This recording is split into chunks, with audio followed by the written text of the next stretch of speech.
Alright, guys. Today is what should have been a really great day. It's Thanksgiving. It's time to give thanks, time to be happy and with your family and friends, which, all that aside, it was also the day that Mr. Dana White uh, took to Instagram Live to, announce the absolute travesties, which are UFC 324 and 325's main events. Right? Again, it's already bad enough that we have this little pink mongrel announcing what should be, uh, you know, should be a more ceremonious announcement than this guy in some room somewhere on Instagram in 360p, but it wasn't. And we can't be, beggars can't be choosers. The $7.7 billion deal, obviously that money's got to go somewhere, but probably won't go to the fighters. Probably won't go, obviously, to production of announcement videos or anything like that. But I'm sure it's going somewhere really good. Obviously, the guy who owns the UFC, I'm going to be very careful here, but the people who own the UFC, their hats are a little bit smaller than the one I'm wearing, but, so I'm sure they're putting that money somewhere good. But anyways, these are travesties. These are travesties to the sport. This is a travesty to the lightweight division, and this is a travesty to Volkanovski's legacy. So let's get into it, right? We're going to start with this travesty right here, this absolute abomination. This is a terror to the sport. This is legitimately 9/11 to the sport. So we have Justin Rufus Gaethje versus Paddy Pimblett, and the billion-dollar company can't open these little things up how I can see their stats next to one another, so that's dope. But anyways, right? Ilia Topuria, probably the most exciting fighter in the UFC today as far as performances, as far as mic skills and hype goes. You know what you're getting with that guy. You're getting a devastating knockout. You're getting a little bit of Spanish accent, trash talk. You're getting a little cheeky smirk. Right? You're getting the full package with that guy, and that's why we love him. So obviously everybody was kind of hoping like he was going to fight in January. He hasn't fought since July. Fought for a round against Oliveira and literally destroyed him.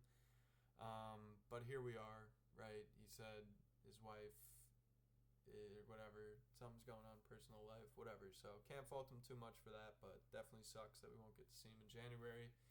And it sucks that we have this travesty lad, absolute travesty lad. I'm in the main event, mate. So we've got Gaethje, who is fighting for an interim title for the second time. And this guy, like, why are we rewarding the behavior of begging?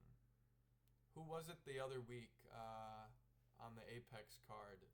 Chris Padilla. The guy begged for a bonus, and then the doctor, Eros Medic, right after him. They both, begged for a bonus and then didn't get it, right? They gave the bonus to other people on the cards whose performance was still really good, but some would arguably say, the other ones are better, but whatever. The UFC doesn't reward begging.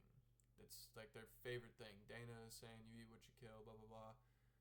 They don't like it, right? Except when your manager is a guy who had fake passports on September 11th, like Justin Gaethje with Ali Abdelaziz. So unless your manager is a legit terrorist and, whatever, you're not getting any type of special treatment. Obviously, Ali and Dana have a very good relationship and whatnot. So you have this terrorist of the sport right here and a beggar.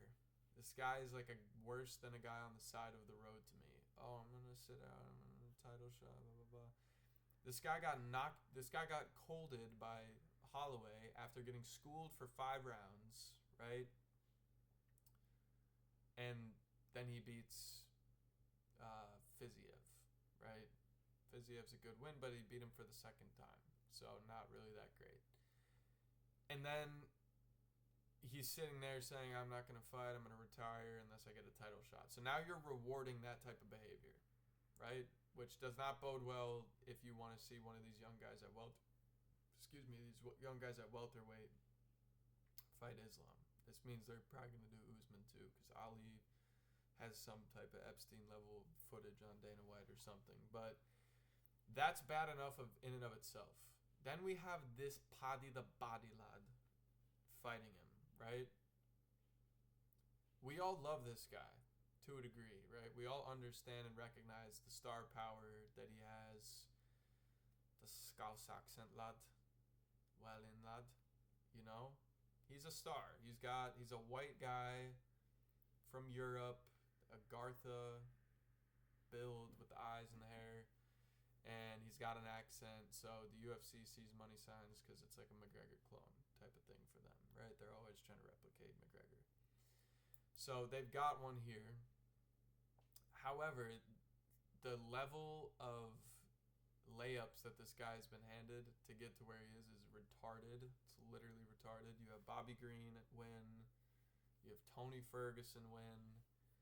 And you have Michael Chandler to put you at number 5 in the world and put you in a situation for an interim title. So this is a travesty, right? Just individually. But where it gets really, really, really bad is when I'm recording this November 27th of 2025. Last weekend on November 22nd, this guy right here, this guy, Arman Saryukian, choked out Dan Hooker in the main event. He choked him out. Granted, this guy has not fought since UFC 300. He was out for like 17 months.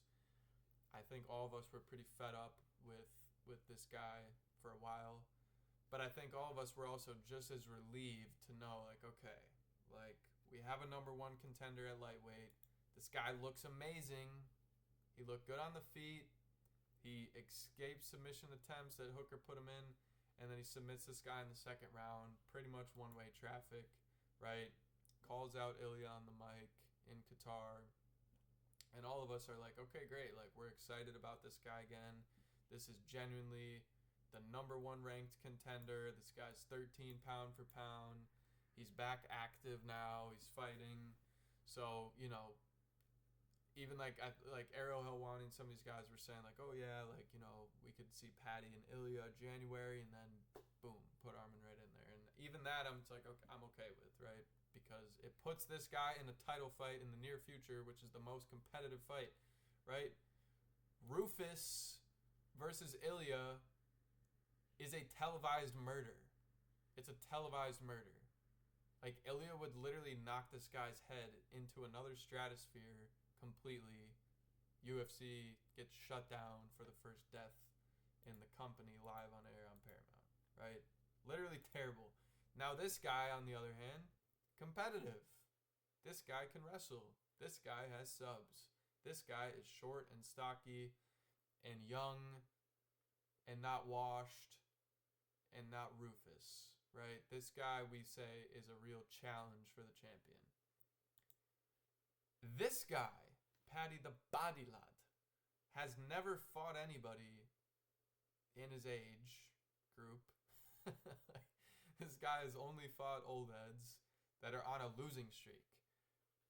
Chandler's like 2-6 in the company, right? Absolute dog water fighter. Tony Ferguson's best recent win is Salt Poppy. Need I elaborate further? And then we have Bobby Green. King Green. Yeah. So it's obvious, right, that these two, except, you know, there's a little piece of me that thinks there's like some plot armor here with Ilya, but I don't know. I can't, that's not enough for me to put him over Arman, right? This is the obvious fight. You do this fight. This guy literally said, yo, I'm ready for January, right? And now you put this in a spot where one of these guys is going to have an interim title, and unless Ilya vacates, right, this is the next fight that has to be done. It's not, and it should be, this should have just been a 5-round co-main event of a pay-per-view. Should have been a 5-round co-main event of this pay-per-view. Even though we have these two dudes, fighting on the card as a co-main, which I prefer, I would have rather have these two dudes right here, these two men right here, Kayla and Amanda, these guys, men. I would have rather have them as the main event and do this as a 5-round co-main with no interim title on the line, and we're Gucci. We're straight. This is lit. Because then we have Ilya Arman in the summertime, and then you got a new clear number 1 contender after that. But instead, they've done the reverse order. They put the freaking begging old head that's literally not a threat to Ilya whatsoever versus Paddy the Bodylad for an interim title. And now we're not going to get to see Arman fight until after they fight Ilya. We're not going to get to see the clear contender that everybody wants, right? And this is where I want to go to the Instagram comments on the UFC, because I'm speaking for everybody, yo. I'm speaking for everybody here. Right? Number 1 contender not fighting for the interim. Arman, Charles, Max, this is a joke. They're just throwing Arman to the side for another year, huh? Same thing I just said. I feel so bad for Arman. Dude, what the fuck? Where is Arman? The matchmakers should be fired for this. Ain't no way they're disrespecting Arman. Arman robbed. I feel bad for Arman. Nah, Arman got played. Brother, what the F is this? Most ridiculous lightweight champion fight ever, right? This is not me, some fringe hating dude. This is literally the sentiment of anybody that's a fan of the UFC, that this is ridiculous and that this man right here was the rightful number 1 contender, and now we're not going to get to see him get an opportunity at a title for at least another year. Who knows if Ilya's even in the division anymore. He's probably going up to fight Makhachev after one more defense at lightweight. So, yeah, this is an absolute travesty. The matchmakers are out of touch, and literally fuck this. So, let's move on to the second travesty of the day, right? And I just want to say this Thanksgiving, man, I'm so thankful.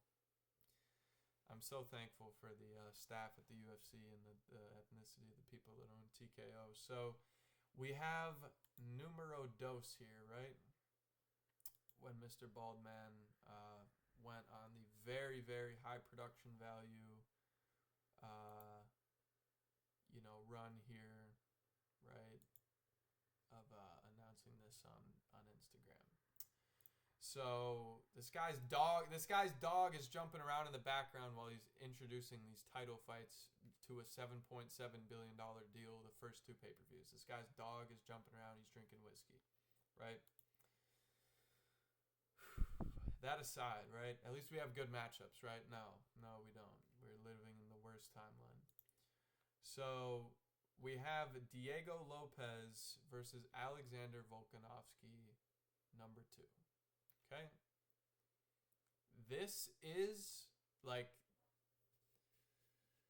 this is a travesty to the sport, right? This is a travesty to the lightweight division as a whole. This is a travesty to Alexander Volkanovski. Okay? This man right here did the unthinkable in April of this year when he fought this guy already and clearly beat him. Okay? He clearly beat Lopez. There was not an argument for Lopez to win that fight. It was not a close fight. It was 4-1, I believe. And, Volk answered the questions at his big age of 35 plus, first champ to do it in the modern era, 35 plus, of his chin, right? This guy took a short notice fight against Makhachev, got chinned. Then he fights Ilya and he gets chinned. All of us think it's over for him, long layoff. Then he comes back in April this year in Miami and he beats Lopez, right? He clinically puts on a great performance and boom, our GOAT is back, right? And I'm not even like a big Volkanovski glazer. Like, I like him, but, I used to hate this guy. Like in the first and second Holloway fights, I literally hated this guy. And then in the third one, he made me a fan. And then from there on, I'm like, okay, I like this guy. So I'm not like one of these like Volk, like Lucas Tracy, like Volk D-riders, right? But I like Volk, and I can recognize that they should respect him because I get this is probably his retirement fight, and they want to leave the division in the best hands that they can, which is why they think Lopez is that guy. And I love Lopez, dude. This is like such a gay situation because I like Lopez, right? I'm not a Lopez hater. Like, I think Lopez is a sick fighter, but this is retarded. He doesn't, he beat John Silva in like September, right? John Silva was ranked like number 12 or something when he fought him. It's not like a great, like, it's not like a title eliminator type of win to me necessarily. Like, he should have had 2 fights. And you have Volk fight somebody that's going to add to his legacy, not try and fluke a knockout with Lopez fighting him again, right? I was in Chicago at UFC 318. This guy literally spinning elbowed Aaron Pictogram into another stratosphere. That was it. That punches the ticket, right? Over this guy, right? Which, even if you want to say this guy is undefeated, right? This guy's on a crazy run. This guy's a new contender. This allows Volk to right the wrong of the Dagestan loss to Islam and all this different stuff. But he's been out forever. So you say, okay, we take him out of the picture. Lerone Murphy. Dude, this guy had one of the highlight, if not the highlight of the year. Insane. And this is like a winnable matchup, an approachable matchup for Volk, right? So if you're a Volk guy, this is like a good, you're happy with this matchup. But, this guy is also 34 years old, right? He's not getting any younger. If he's going to get a title shot, it's supposed to be right now. And this is new legacy.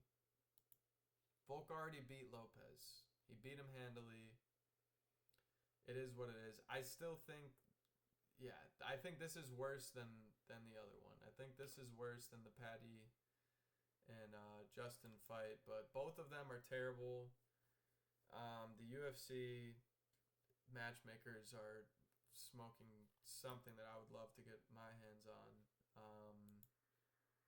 because golly, they're out of touch and they're on another planet or something.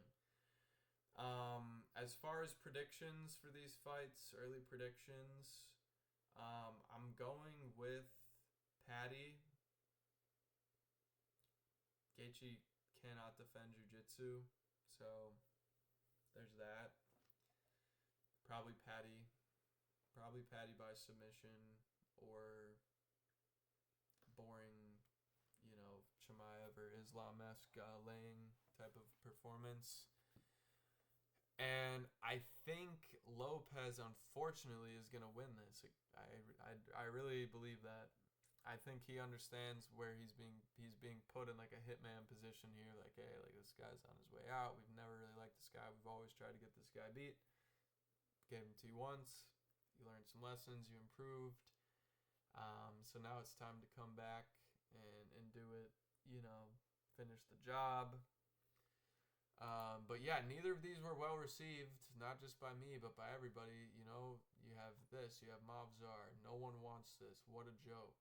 Lopez fought Volk 8 months ago. What is going on? You got 2 undefeated guys who have not fought for a title. Should have been Movzar or Lerone. W2F. Movzar more deserving title shot. Who the fuck asked for this matchup? You got Alexa Grasso, who's literally getting dicked down by Diego Lopez, cheering. Shamrock, this dude just got absolutely murked in his debut, but yeah, Lerone, you got Movzar deserves it so much more. Why not Murphy's undefeated? Evloev and Murphy are actual pay-per-view nightmares. I kind of see why they gave it to Lopez. I don't believe that, dude. I don't believe that. There's no pay-per-view anymore either. There's not even a pay-per-view model. Who cares? And even if you want to say like Lopez sells better than any, of these guys, right? Yes, of course.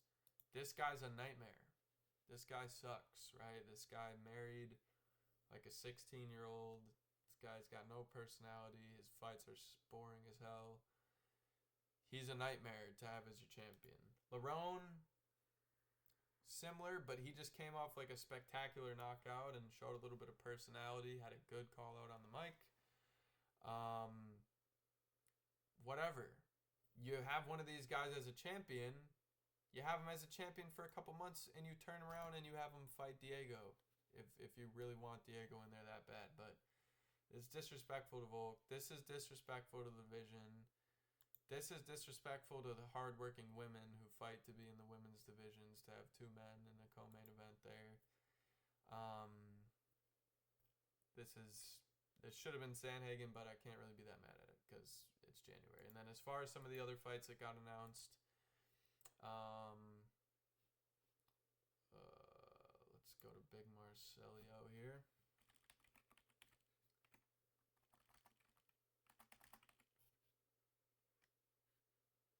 Big Marcel. You've got Waldo versus the Black Beast. This is a sick fight.